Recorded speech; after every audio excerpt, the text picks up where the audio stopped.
Bom, crianças, após a gente ter terminado, essas atividades da página 64 e 65, nós vamos dar sequência no nosso livro de língua portuguesa nas páginas 70 e 71. Então, vamos abrir o livro nessas páginas para a gente fazer as atividades. São atividades de revisão, bem tranquilas de serem feitas, ok? Mas nós faremos juntos aqui para ir tirando as dúvidas, e para ser também bem legal. Ok? Então, abram o livro lá para a gente dar continuidade nessa atividade. A prof vai colocar a telinha de novo para vocês acompanharem, tá? Todas elas. E depois nós voltamos com as correções, ok? Façam com bastante capricho, beleza? Bom, crianças, vamos começar lá então a fazer a leitura e realizar as atividades. No número 1 diz: leia em voz alta a anedota a seguir. Eca! No restaurante, o freguês chama o garçom. Tem uma mosca no meu prato.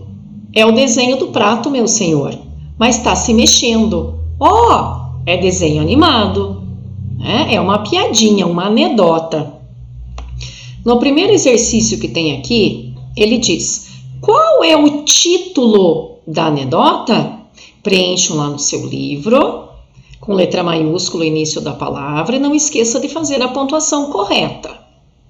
Na letra B, a anedota apresenta um diálogo entre um garçom e um freguês. Então, vocês vão sublinhar as falas do garçom e circular as falas do freguês.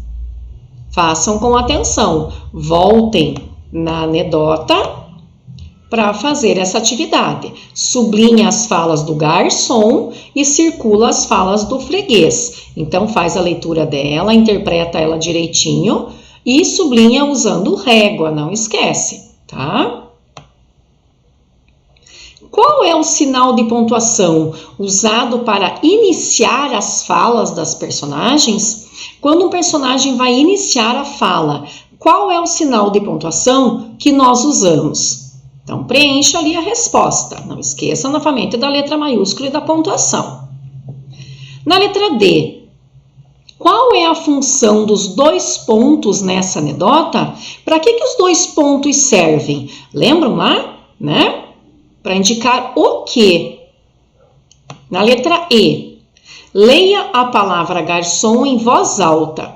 A letra C cedilha representa o som de S, como na palavra casa ou sala. Então, leia lá a palavra garçom em voz alta. Fala várias vezes a palavra garçom. A letra C cedilha dessa palavra garçom representa o som de S, como em qual dessas palavrinhas aqui? Casa ou sala? Marca um X lá também na resposta correta. Leia a definição de desenho animado. Desenho animado: cinema, filme, feitos com sucessivas imagens desenhadas ou criadas em computador, dando sensação de movimento. Agora aqui, explique com suas palavras por que o garçom disse que a mosca no prato era um desenho animado? Por que será que o garçom achou essa maneira de explicar para o freguês que a mosca no prato era um desenho animado? Por que o garçom disse isso para o freguês? Responde lá também, bem bonito, com bastante capricho e com bastante calma. Na letra G diz: nesse capítulo, você estudou que após a fala de uma personagem, é comum haver uma indicação de como a personagem falou ou o que ela estava sentindo quando falou. Veja o exemplo. Saltito caiu na lagoa. Gritaram as irmãs. Então, aqui que ele fala, que após a fala do personagem, é comum haver uma indicação de como a personagem falou, que estava sentindo. Aqui nesse caso, Saltito caiu na lagoa, gritaram as irmãs. Então, foi a maneira que ela falou o que estava sentindo quando fez, essa fala. Agora volte lá na anedota que você leu e escreva nas linhas ao lado de cada fala da anedota uma indicação para a fala das personagens. Você pode usar verbos como disse, explicou e outros.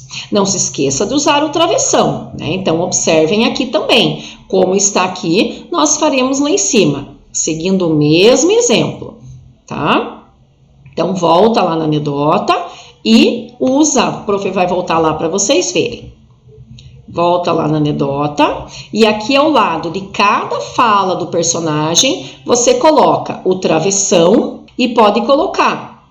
Ele disse, exclamou o freguês, né? A gente já volta para a correção. Vamos voltar lá então. Ok. Então, estamos nessa atividade. Façam a leitura novamente da anedota e preencham todos aqueles espacinhos lá e não esqueçam de usar sempre o travessão, ok? Agora vamos para a correção das atividades. Vamos iniciar e fazer a sequência delas. Daí, por último, como ela é a última atividade, né, a letra G, nós voltamos para preencher esse espaço. Vamos seguir a ordem das atividades, tá? Então, ali pergunta, qual é o título da anedota? Então, qual é o título da anedota? ECA. Muito bem. A anedota representa um diálogo entre um garçom e um freguês. Então, primeiramente, nós vamos sublinhar as falas do garçom. Então, vamos lá novamente para a anedota. Vamos fazer a leitura dela novamente, com a régua na mão e o lápis. Vamos sublinhar agora somente as falas do garçom. ECA. No restaurante, o freguês chama o garçom. Tem uma mosca no meu prato. É o desenho do prato, meu senhor. Mas está se mexendo. Oh, é desenho animado. Quais são as falas do garçom? Ó, aqui, né? É o desenho do prato, meu senhor. É uma das falas do garçom. Ó, é desenho animado. Essa é a outra fala do garçom. Agora, quais são as falas do freguês? Né? Para a gente circular com lápis também, nós vamos circular as falas do freguês. Tem uma mosca no meu prato. Isso é uma fala do freguês. Então, eu vou circular essa fala. E a outra fala do freguês, mas está se mexendo. Então, vamos lá agora. Então, façam agora, né? Sublinhar as falas do garçom e circular as falas do freguês. Dando sequência aqui, diz: qual é o sinal de pontuação usado para iniciar as falas das personagens? Ok, o travessão. Sempre que eu preciso utilizar, né, fazer uma fala do personagem, eu preciso usar o travessão. Qual é a função dos dois pontos nessa anedota? Eles servem para indicar que haverá fala de uma personagem. Então, sempre que tiver dois pontinhos no final de uma frase, quer dizer que vai iniciar na sequência a fala de uma das personagens. E com isso eu não posso esquecer que, ao iniciar a fala das personagens, eu uso o travessão. A palavra garçom, que nós estávamos vendo aqui, falar ela em voz alta, né? Várias vezes é importante a gente falar. Então, leia a palavra garçom em voz alta. A letra C cedilha representa o som de S, como na palavra casa ou sala. Qual das duas representa o mesmo sonzinho do C cedilha? Tá? Na palavra sala. Daí aqui ele volta para a definição do que é o desenho animado, né? Nós já vimos ali. Então lá, explique com suas palavras por que o garçom disse que a mosca no prato era um desenho animado. O garçom, por que será que ele fez isso, né? Para não assumir que havia uma mosca no prato do freguês, né? Manteve e sustentou a mentira, dizendo que se tratava de um desenho animado, pois a mosca estava em movimento. Ele tinha que achar uma maneira, né, de despistar o freguês, manter a mentira como se ela fosse realmente estivesse ali no prato como um desenho animado, estivesse se movimentando como num desenho animado e que ela não fosse verdadeira. Agora na letra G, você estudou o quê? Após a fala de uma personagem, é comum haver uma indicação de como a personagem falou ou que ela estava sentindo quando falou. Veja um exemplo. Saltito caiu na lagoa, gritaram as irmãs. Então, é esta frasezinha aqui, esta indicação, né, que nós vamos completar lá na anedota acima. A prof vai voltar com vocês na anedota para a gente poder ver aqui. Aqui nós temos algumas sugestões. Observem que a prof já manteve agora aqui a atividade corrigida da letra B, tá? Então, aqui fala do freguês, né? As duas circuladas, e a fala sublinhada é a fala do garçom. Então, por exemplo, tem uma mosca no meu prato, ele disse, ou exclamou o freguês, né? Nós temos duas sugestões aqui que podem ser colocadas na sua correção. É o desenho do prato, meu senhor, explicou, ou afirmou o garçom.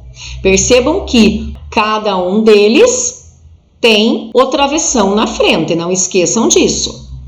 Mas está se mexendo, angustiou-se ou desesperou-se o freguês, né? Claro que vocês podem ter outras sugestões, tá? Aqui é só duas para vocês poderem ter ideia do que responder. Ó, é desenho animado, tentou disfarçar ou mentiu o garçom. Então, aqui nós temos duas explicações, duas sugestões para vocês usarem nessa atividade, mas não esqueçam, né, que precisa haver o travessão em todas elas, tá? Para ficar bem correto. Aqui na última atividade da página 71, nós lemos lá então: você se lembra da atitude de Luizinho, amigo da fada Saltito? No primeiro texto lido nesse capítulo, ele deu a Saltito um boné, dizendo que era mágico, para que ela conseguisse se sair bem nas aulas de voo. O boné não era mágico. A verdadeira mágica aconteceu porque Saltito se sentiu tão confiante que acabou descobrindo que era capaz de voar bem. Nesse caso, o boné representa o incentivo e o apoio de um amigo. Essa mágica todo mundo é capaz de fazer. Que tal você fazer o mesmo? Desenhe um boné, recorte-o e escreva palavras de incentivo. Depois, entregue a um colega de sala. Mas como nós não estamos na sala de aula, então a prof vai dizer para vocês seguirem o exemplo das personagens, certo? E recortarem, né? Fazerem o desenho do boné em forma de desenho mesmo, ou uma dobradura, o que vocês preferirem. E nessa folhinha branca que vocês fizeram o desenho, vocês vão escrever palavras de incentivo para qualquer pessoa da sua casa. Então, daí vocês vão fazer o bonezinho e vão entregar para qualquer um familiar que esteja próximo a você. Mas não esqueça que, né, você precisa escrever nesse chapéuzinho, nesse boné, palavras de incentivo, ok? Que faça essa pessoa sentir-se confiante, sentir-se bem, sentir-se que ela é capaz de fazer as coisas, que ela é capaz de fazer tudo o que ela deseja. Então, vamos lá. Façam bem bonito, bem caprichado esse bonezinho, tá? Bom, crianças, era isso. As páginas, então, que nós realizamos foi as páginas 64 e 65, 70 e 71 do nosso livro de língua portuguesa. Foi uma pequena revisão que nós fizemos, ok? Façam elas com bastante capricho, cuidem da pontuação, né? Refaçam a leitura dos textos do livro que nós fizemos até hoje, em voz alta, com entonação, tá? Para ir treinando bem a leitura e para a gente aproveitar esse momento também. Tudo bem? Então, até a próxima e qualquer coisa, as professoras estão à disposição, tá bom? Um beijão e a saudade é muito grande. Beijocas!